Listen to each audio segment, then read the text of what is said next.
Posible pong ikamatay ang malnutrisyon, lalo na po sa mga bata. Sa North Cotabato, higit sa 100 bata ang binibigyan lunas ngayon para sa severe acute malnutrition. Tumutulong po riyan ang isang humanitarian organization. Narito ang report. Halos 2 buwan ang sumasailalim sa seryosong gamutan ang nasa 150 bata sa 2 bayan sa North Cotabato.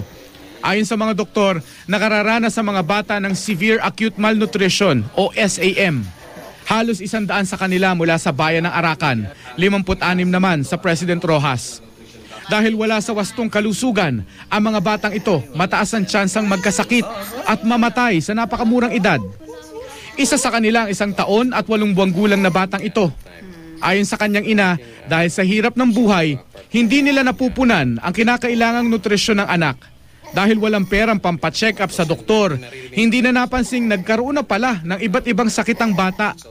But if you would see the main cause na severe malnourished is because there's also a disease.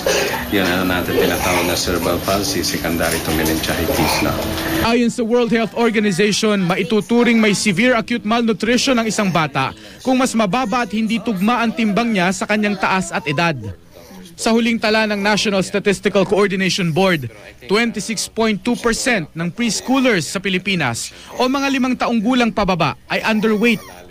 27.9% naman ng stunted o may mababa ang height sa nararapat. We would have yung immediate causes, we have 2. We have the inadequate dietary intake.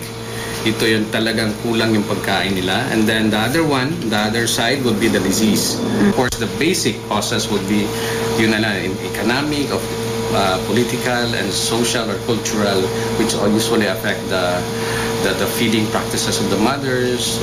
Kaya naman para mabawasan ang bilang ng mga malnourished na bata, nagsanib puwersa ang International Humanitarian Organization na Action Against Hunger at Rural Health Units ng President Roxas at Arakan.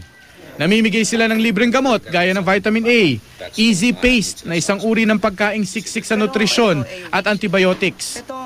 May mahigit 400 ding moderately malnourished sa 2 nasabing bayan.